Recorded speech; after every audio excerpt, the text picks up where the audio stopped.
Graças a Paz, amém. A minha experiência hoje, depois que foi ministrada na minha cabeça, apareceu um serafim, na qual duas asas cobriam o rosto e duas cobriam da cintura para baixo. Só parecia essa parte aqui, que é a parte da cintura até o pescoço. Só que era tudo muito branco, não dava de ver nenhum formato do abdômen, do físico, nada dele, não dava de ver nada. E ele descia e de uma forma educadamente ele falava: olá, jovem Felipe. Ele falava muito educado, parecia, sei lá, até a voz do Google. E eu dizia olá. E eu já perguntava dele se ele cria que Jesus veio em carne e osso, morreu e ressuscitou. Ele falou que ele cria. E inclusive ele tinha descido e mandado do pai dele para me buscar para o encontro com o Senhor. E eu só falei amém. E ele falou: erga-me suas mãos.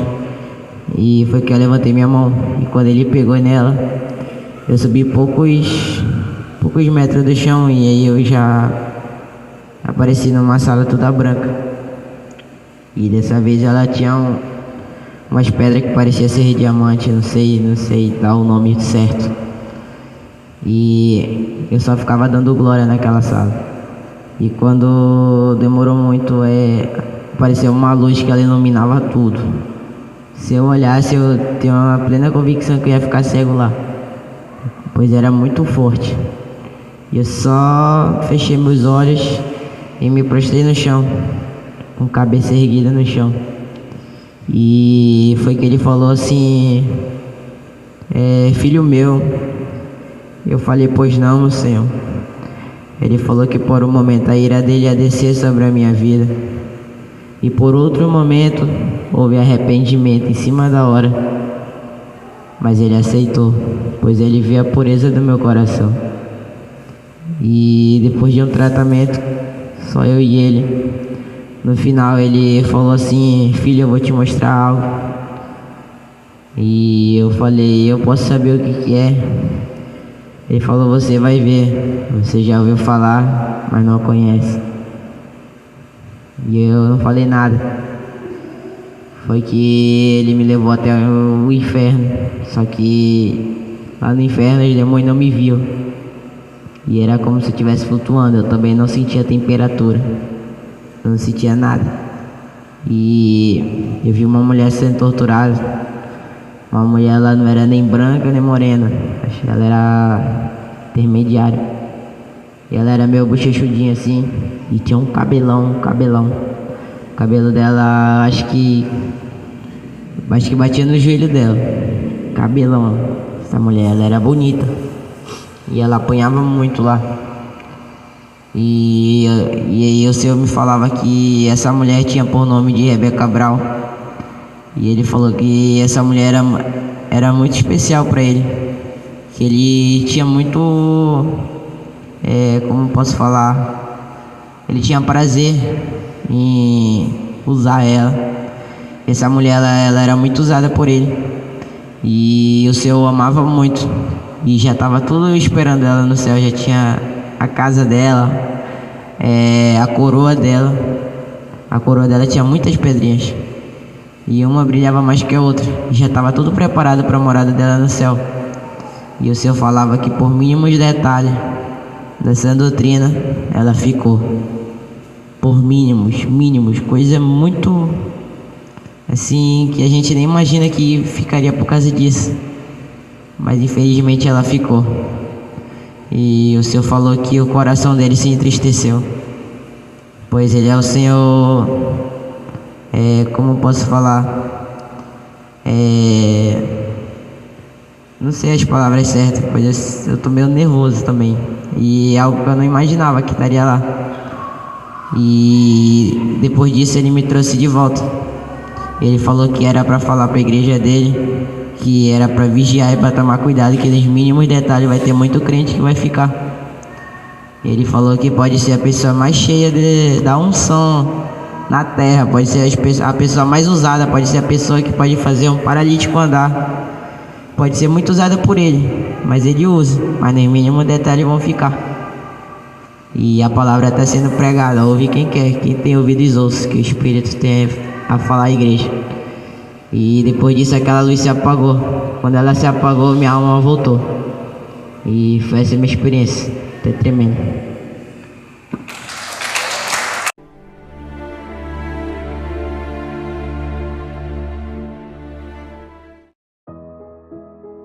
Graça e paz, povo de Deus. Aqui quem vos fala é o apóstolo Juscelino Alves. Quero começar meu comentário acerca dessa experiência com um texto que está lá em Mateus, capítulo 7, versículo 22 e 23, que diz assim: Muitos me dirão naquele dia: Senhor, Senhor, não profetizamos nós em Teu nome? E em Teu nome não expulsamos demônios? E em Teu nome não fizemos muitas maravilhas? E então lhes direi abertamente: Nunca vos conheci. Apartai-vos de mim, vós que praticais a iniquidade. Irmãos, eu confesso para os irmãos que foi muito difícil para mim, né, ouvir essas palavras, ouvir essa experiência do Felipe, né, porque a Rebeca Brown para mim era uma referência, né, de batalha espiritual. Os livros dela, meu Deus, me edificaram muitas coisas que tinham nos livros dela. Eu fiz prova de Deus, né, e o Senhor confirmou que era o Senhor, né, todo o tempo o Senhor confirmou que era Ele. Sabe que tudo aquilo que ela ensinou nos livros dela realmente foi Deus que mostrou. Aquelas experiências eram Deus que davam para ela. Eu já fiz prova de Deus várias vezes e o Senhor confirmou tudo. Sabe, queridos, e saber, né, que ela perdeu a salvação por mínimas coisas, sabe, dá uma tristeza muito profunda e até também um certo medo, né? Eu após o arrebatamento, né, após o Felipe terminar a oração, o Felipe me procurou e disse assim: olha, tio, na hora que o anjo falava assim para mim, né, na hora que quando o anjo dizia assim que ela ficou por mínimas coisas, eu via sair dela um cordão, ele me dizendo, né, um cordão, e esse cordão tinha uma medalha, e essa medalha tinha um nome escrito em inglês e tinha uma pata de um animal, uma pata de um gato, ele falou bem assim, lá desenhada nesse cordão. O anjo mostrava esse cordão para ele, sabe? Então talvez tenha sido a vaidade do cordão ou a idolatria a algum animal, não sei, irmãos. Eu só sei que infelizmente isso aconteceu, né, por mínimas coisas, né, e muito de nós, irmãos, podemos perder nossa salvação também, né? E outra oportunidade nós consultamos ao Senhor também, né, através do Felipe, né? Porque bateu aquele questionamento. A pessoa ela tinha tanta revelação, né, sobre batalha espiritual, tanta revelação, né, era arrebatada, ia no céu e inferno, conversava com os anjos assim como se estivesse conversando com uma pessoa, e ficou esse questionamento na minha cabeça: Senhor, mas o Senhor não revelou a doutrina a ela? O Senhor não revelou a doutrina a Mary Bex também? Sabe que a gente vê, né, as vestes, a gente vê, né, a questão né, os adereços. E aí, né, o Senhor respondeu, irmãos. O Senhor disse assim: eu revelei a doutrina a todas elas, mas elas só queriam obedecer pela metade. Olha só, irmãos, pela metade. Algumas coisas sim, outras coisas não. Eu largo o brinco, mas não largo a maquiagem. Eu largo o batom, mas não largo a sombra.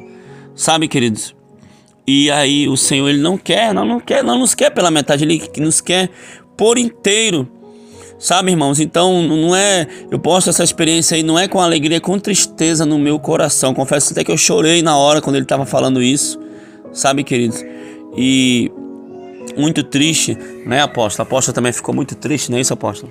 Fiquei triste, temerosa, né, apóstolo? Porque a Bíblia é muito clara sobre essas pequenas coisas que podem comprometer nossa salvação e que muitos têm feito vista grossa, têm achado que não tem nada a ver, né? E o Felipe, ele estava dando detalhe, na hora que gravamos esse testemunho ele estava um pouco nervoso por tudo que ele viu, mas depois ele deixou os detalhes, contou, né, pra gente com detalhe, e me trouxe um temor, porque imagina você ser cheio do Espírito Santo, você ter revelações profundas com Deus, você ter experiência de arrebatamento e no dia da sua morte você perder sua salvação porque você deixou de cumprir os pequenos detalhes da sã doutrina que o Senhor reprova, que o Senhor já tinha dito, reivindicado, e por não obedecer você acaba indo ao abismo por conta disso. Isso trouxe um temor, isso traz uma reflexão, irmãos, e uma necessidade de todos os dias nos autoavaliarmos diante do Senhor para saber como está a nossa vida com Deus, quais são as pequenas coisas que podem nos impedir de entrar no reino dos céus. E eu fiquei muito triste, né, com essa experiência, não foi, recebi com tristeza, porque realmente é uma pessoa que tinha revelações bem parecidas também às que nós estamos tendo, mas guardou a doutrina pela metade, né, e foi cobrado no dia do Senhor. Então, assim, muito triste isso, muito mesmo. Amém? Amém, queridos. E o Felipe, ele relatou para mim, né, depois, como era a tortura dela. Os demônios enfiavam ferro nela, sabe, que atravessava pela barriga. E ele falou que ela não tinha mais nem força de gritar, sabe, queridos, de tão grande era a tortura dela. Então, realmente, uma tristeza muito grande, né, e um alerta para nós, né, para a igreja, para que a gente esteja se santificando cada vez mais, para que a gente seja obediente em tudo, para que a gente se desperte. Amém, queridos? Para que a gente obedeça. O Senhor, Ele quer, né? Tem uma palavra que diz assim: eis que obedecer é melhor do que o sacrificar. O que adianta, né, irmãos? Que adianta um servo cheio de dons, né? Uma pessoa cheia de sabedoria, de dons, mas não é obediente, né? O Senhor não se alegra, né? Uma pessoa assim. Então, que possamos ter disposição, irmãos, em obedecer os comandos do Senhor, obedecer a voz de Deus e se entregar totalmente ao Senhor. Amém, queridos? Vamos orar, apóstolo? Senhor, meu Deus e meu Pai, querido Pai amado, muito obrigado, meu Deus, Pai, por mais essa experiência, essa revelação que o Senhor nos deu, Pai, querido Pai amado. A Tua palavra diz que o Senhor não tem prazer, né, na morte, né, que o pecador se perca. Senhor, todos nós pecamos, Senhor. A Tua palavra fala: todos pecaram e carecem da glória de Deus. Aleluia. Senhor, até o último segundo da nossa vida nós carecemos, precisamos da Tua misericórdia, precisamos da Tua graça, precisamos, Senhor, aleluia, meu Deus, que o Senhor olhe com misericórdia para nossas vidas, Pai. Senhor, que essa misericórdia ela venha nos alcançar dia por dia, Senhor, e que possamos, Senhor, ter disposição, ter força para andar na sã doutrina, meu Pai querido, Pai amado, te obedecendo a cada dia, fazendo a Tua vontade, meu Deus, aleluia, Senhor, fazendo aquilo que te agrada, aquilo que agrada o Teu coração, Pai querido, Pai amado, para que naquele grande dia do arrebatamento, ou até no dia da nossa morte, Senhor, nós sejamos contados com aqueles que foram para o céu, Senhor, com aqueles aleluia, que foram para o seio de Abraão, Pai querido, Pai amado. Então abençoe esse meu irmão, essa minha irmã, Senhor, que tem vontade de andar na sã doutrina, que está começando a andar na doutrina, ou que está até conhecendo a doutrina agora, Pai, que o Senhor possa abençoar, que o Senhor nos dê capacidade para obedecer, Senhor, que o Senhor se revele cada dia mais, Senhor, assim como disse o salmista Davi: vê se há em mim algum caminho mau e guia-me pelo caminho eterno, que o Senhor possa nos conduzir à porta estreita, Senhor, a porta da salvação, Pai. É o que te pedimos, Pai. Aleluia, em nome de Jesus. Em nome de Jesus. Amém, e amém. Que Deus abençoe todos em nome de Jesus. Tome posição como um soldado forte. Não perca o teu alvo, desafia até a morte. Mesmo subjugado, atingido e humilhado, não desça do seu barco com a vitória.